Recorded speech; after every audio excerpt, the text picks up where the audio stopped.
What's up guys, E39 M5 here. As most of you guys know, I bought an E39 M5 as like a project car. I'm gonna go over what I've done to the car so far, my plans for the car, what's left to be done to the car. I've owned E60 M5s, I've owned E63 M6s, I've owned E46 M3s, SMGs, manuals. So I have a pretty decent idea of, like, you know, comparing this car to other cars. Yeah, let's get to it. Don't forget to like, subscribe, and comment on the video. First thing I did whenever I got this car, it had a modified sticker right here. It was like //M, and it was modified. So that was the first thing I did, is I took that sticker off, the paint on the front. There's really no rock chips on it. I mean, a couple here and there stuff, you know, it's like bug, that's a bug. It's a couple little rock chips, but I mean, for what it is, for the year and everything, and the mileage, which we'll get to, the front end is pretty immaculate in my opinion. I noticed this fog light was cracked. You know, a rock must have hit it or something, and maybe that's why, you know, they tinted the fog lights instead of just replacing them. I'm gonna start with the mechanical aspect of the car. So, the car does have 252,000 miles on it, which is very, very high. I mean, for the engine, I really didn't clean it too much. You know, I wiped off some of the plastic and stuff, but I mean, as you can see, for the mileage, the engine is super, super clean. There's really, I haven't noticed any leaks. The only leak I noticed was coming out of the oil cap. The rubber seal around the oil cap, you know, that goes bad after you know, 250,000 miles. It's going to start going bad. It's just it's a piece of rubber. So whenever I bought the car needed, well, I pulled the codes from the car and it said camshaft timing. So it had timing faults.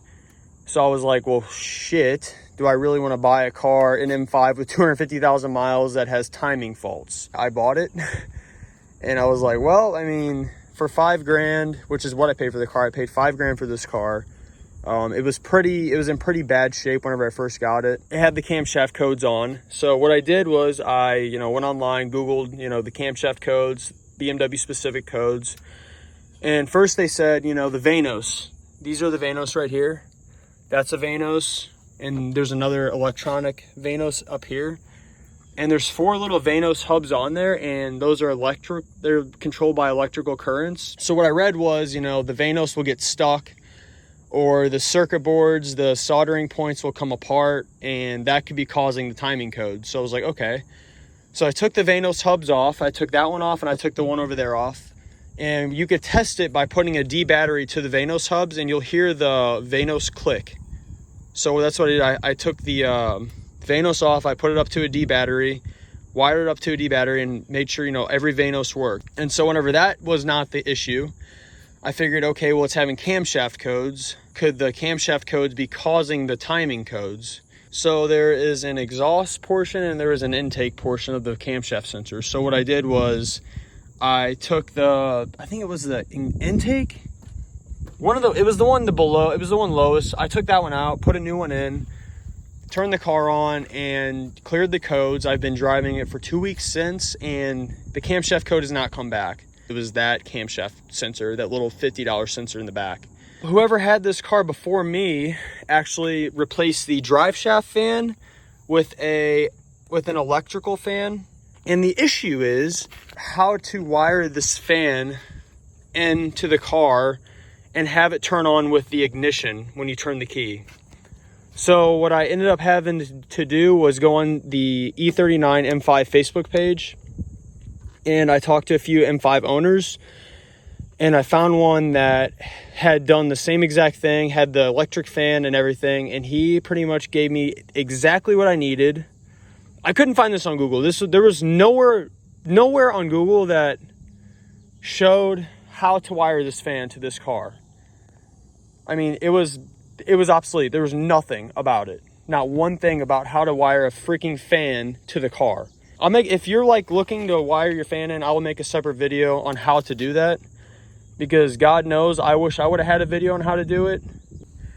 That was really the last major hurdle for this car, was wiring that fan. So yeah, that is pretty much all there is to the, you know, mechanical aspects of this engine so far. So far, we're going to say so far. And well, would you just look at that? Not even together. It's not even on there. So we're about to tighten that down. Okay, I got that tightened back down. Okay guys, so now we're gonna get into the cosmetic aspect of the car and the mods that I've done so far. So for starters, the car had AC Schnitzer wheels, but they were in very poor shape. I had no reason to want to keep them. So I actually sold those. I was like, okay, I have to find OEM wheels for this car. Like, I'm not putting anything but OEM wheels back on this car. So I was searching and I found some OEM wheels. These right here, what you see in Nashville, Tennessee, which is about a 5-hour drive from where I live in St. Louis. Beautiful, beautiful St. Louis. So I got in the car, drove down to Nashville, Tennessee, purchased these wheels right here that you see right here. They do need to be resprayed a little bit. As you can see, you know, the silver is coming off. There's a lot of blackness starting to show through. So yeah, I paid $700 for the wheels. And on my way home, I was looking for tires on Facebook Marketplace. Yeah, I found this, all 4 tires, exactly the same size what I needed for $100. So the interior was in pretty rough shape. The leather was very cracked. I mean, it's still a little cracked. I'm trying to figure out how to fill in the cracks and do all that. But yeah, I had the leather all dyed. It was pretty faded. I mean, 250,000 miles, it's gonna be faded. For what it is, they cleaned up pretty good.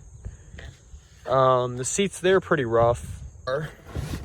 The car had a broken shift knob. It was just completely shattered. So I was pretty much shifting with just the metal part that comes up, and it would get like really hot because it's like 100 degrees here during, you know, the day.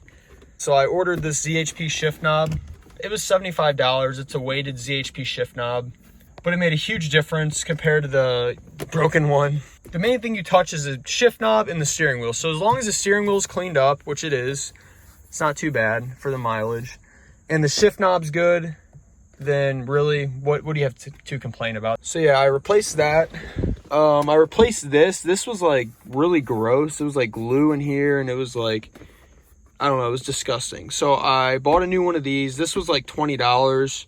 I'm planning on replacing this part right here, because I mean, as you can see, it's kind of, you know, it's just age. It's all worn.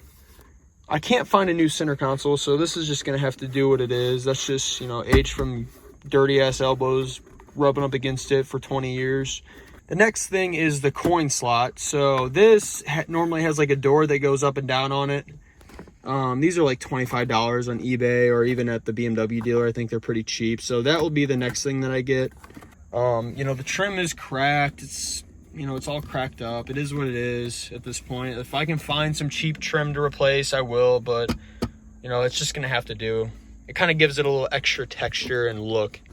So whoever owned the car put in a Pioneer radio, and they, you know, they put this nice little thing around it, you know, the M stitching, sick. But yeah, they put the Pioneer radio in here. It's really, it's a pretty nice radio. You know, it's got Bluetooth. This part is hard to find. And if you don't want to buy it brand new for like $170, then it's hard to find used. I don't know. I guess they all just eventually break, so there's no used ones out there. I mean, when you're looking at the dash, that's the only thing that really looks bad right now, is that portion is missing. It cracked off. One of the biggest jobs I did on this car was replacing the dashboard. So this car has the extended leather package, which you can tell by these right here. You can see that these are all stitched leather. I had some people ask me, like, why the hell would you replace, you know, the leather on the dash with vinyl? Well, let me tell you, the leather that was on the dash had a crack. It was from here all the way around to here, and it was cracked, and it was like yellow. It was like the foam under the leather was just showing through, all cracked. It probably never saw one thing of leather conditioner on it. It felt like it was as hard as the wood right here. I mean, it was not taken care of one bit. So yeah, I had to replace the dash. That was a pain in the butt. If I wanted to put it back in here, I'd have to probably get the whole thing rewrapped in leather, which just isn't worth it. I paid $20 for this one. So a simple recap on the car. I would 100% recommend you guys owning an M5 at some point in your life. If you have an opportunity to own one, do it. Buy one. Hands down, one of the best cars I've ever owned. I'd buy one. I did buy one, actually. What am I talking about?